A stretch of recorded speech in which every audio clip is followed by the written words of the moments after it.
नमस्कार विद्यार्थी मित्रांनो, मी मीरा भोपाळे स्वागत करते तुमचं जय हिंद पाठशाला या यूट्यूब चॅनलमध्ये।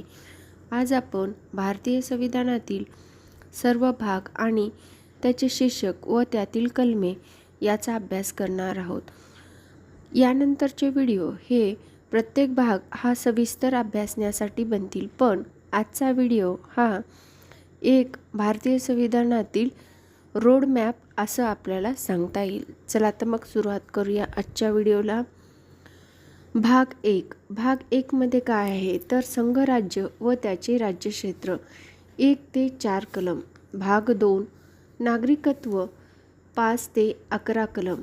भाग 3 मूलभूत हक्क 12 ते 35। भाग 4 राज्य धोरणाची मार्गदर्शक तत्त्वे 36 ते 51।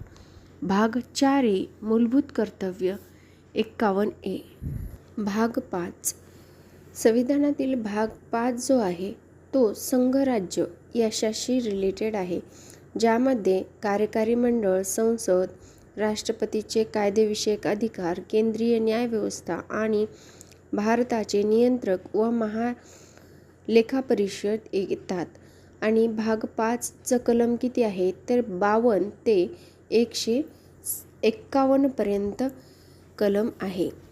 यानंतर भाग 6, आता भाग 6 राज्य व राज्य सरकार याच्याशी रिलेटेड आहे। यामध्ये काय येतं तर यामध्ये कलम आहे 152 ते 237। यामध्ये कुठले विषय येतात तर सामान्य व्याख्या केलेली आहे जी राज्याची ती 152 मध्ये, त्याचबरोबर राज्याचे कार्यकारी मंडळ, राज्याचे कायदे मंडळ, राज्यपालाचे अध्यादेश काढण्याचे अधिकार, राज्यातील उच्च न्यायालय व दुय्यम जिल्हा न्यायालय कोणत्या भागात येतात तर भाग 6 मध्ये येतात।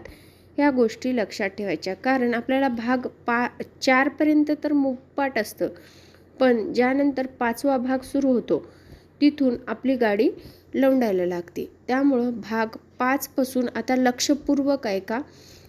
भाग 5 काय आहे संघराज्य आणि त्यातील विषय सुद्धा पाठ करायचे। भाग 6 काय आहे राज्य व राज्य सरकार, ज्यामध्ये 5-6 जे उपविभाग पडतात ते सुद्धा पाठ करायचे।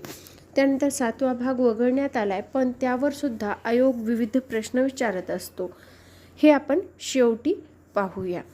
त्यानंतर भाग 8 केंद्रशासित प्रदेश, ज्याचा कलम आहे 239 ते 242। त्यानंतर भाग 9 पंचायती, आता भाग 9 पंचायतीचा कलम आहे 243 ते 243 ओ पर्यंत। 9A नगरपालिका, ज्याचा कलम आहे 243P ते 243 ZG। त्यानंतर भाग 9B आहे जे की सहकारी संस्था यांच्याशी रिलेटेड आहे, ज्याचा कलम आहे 243 ZH ते 243 ZT। यानंतर भाग 11 संघराज्य व राज्य यांच्यामधील संबंध, केंद्र राज्य संबंध असं आपण साध्या शब्दात सांगू शकतो। ते कितीमध्ये आहे तर 245 ते 263 या कलमामध्ये। यानंतर भाग 12, आता भाग 12 मध्ये काय आहे वित्त, मालमत्ता व दावे, याचं कलम आहे 264 ते 300A। त्यानंतर भाग 13 हे भारताच्या राज्यक्षेत्रातील व्यापार, वाणिज्य व दळणवळणाशी रिलेटेड आहे, ज्याचं कलम आहे 301 ते 307।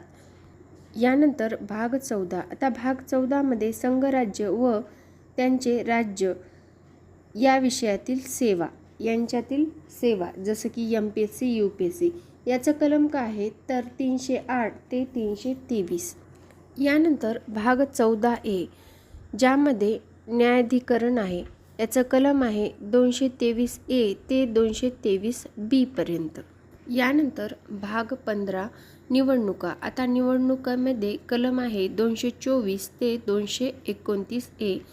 त्यानंतर भाग 16 मध्ये काही राज्यांसाठी विशेष तरतुदी केलेल्या आहेत, जे कलम आहे 330 ते 342 हे, ज्यामध्ये ST, SC, OBC व ॲग्लो इंडियन समाजासाठी काही विशेष तरतुदी दिलेल्या आहेत. यानंतर भाग 17. भाग 17 हे राज्यभाषेशी रिलेटेड आहे, ज्याचं कलम आहे 243 ते 351. आता भाग 17 खूप महत्त्वपूर्ण आहे, ज्यातील आपल्याला एक एक कलम अभ्यासायचा आहे. त्यानंतर भाग 18. भाग 18 मध्ये आणीबाणी संबंधी तरतुदी आहेत, ज्या की 352 ते 360 या कलमामध्ये आहेत. यानंतर भाग 20. आता भाग 20 मध्ये काय आहे तर एकच कलम आहे, जे की संविधान दुरुस्तीबद्दल आहे. म्हणजेच आपल्याला भाग 20 मध्ये 368 हा एकच घटना दुरुस्ती कलम आहे असं सांगता येईल. त्यानंतर भाग 21. तात्पुरत्या संक्रमिक व विशेष तरतुदी, म्हणजे काही राज्य आहेत ज्यांच्यासाठी 371 कलम आहे, ज्याच्यामध्ये A, B, C आणि D, त्याचबरोबर I आणि J हे वेगवेगळे सबकलम आहेत, जे 371 अंतर्गत वेगवेगळ्या राज्यांसाठी काही विशेष कायदे केलेले आहेत. ते भाग 21 मध्ये आहेत, ज्याचं कलम आहे 369 ते 392. यानंतर भाग 22. भाग 22 आहे, ज्यामध्ये काही संक्षिप्त नावं, प्रारंभ, हिंदीतील अधिकृत मजकूर हे सर्व गोष्टी दिलेल्या आहेत, जे की 393 ते 395 या कलमामध्ये आहे. आता तुम्ही म्हणसाल की तुम्ही सुरुवातीला सांगितलं भाग 25 आहे आणि शेवटचा भाग तुम्ही 22 सांगत आहात. तर 25 जरी भाग असले तरीही 14A, 9AB असे भाग ॲड करून 25 भाग झालेले आहेत. पण आजही शेवटचा संविधानातील भाग हा 22 आहे आणि शेवटचं कलम हे 395 आहे. ही गोष्ट खूप महत्त्वाची आहे आणि ती लक्षात ठेवायची. यानंतर भाग 7 का वगळला किंवा त्याच्यात काय तरतुदी होत्या यावर आयोग नेहमी प्रश्न विचारत असतो. तर भाग 7 मध्ये जे की मूळ राजघटनेमध्ये ABCD हे 4 ब्लॉकमधले जे राज्यांचं वर्गीकरण केलेलं होतं ते होतं. त्याचबरोबर 238 या कलमांचा समावेश होता. या गटामध्ये पूर्वी राजे महाराजे जे होते, निजाम वगैरे, त्यांचं वर्गीकरण सुद्धा केलेलं होतं. त्याचबरोबर ABCD हे 4 गट केलेले होते. म्हणून हा भाग 7वी घटना दुरुस्ती करून 1956ला रद्द करण्यात आला.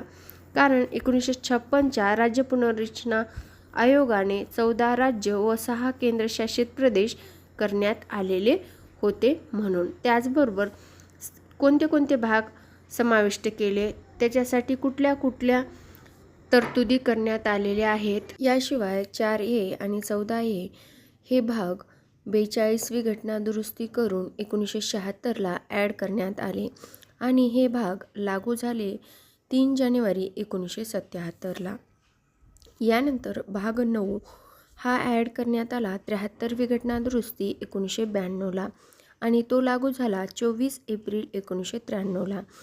आजही 24 एप्रिल हा पंचायत दिन म्हणून साजरा केला जातो, कारण त्याच दिवशी भाग 9 हा ॲड करण्यात आला होता, जो की पंचायतीशी रिलेटेड आहे.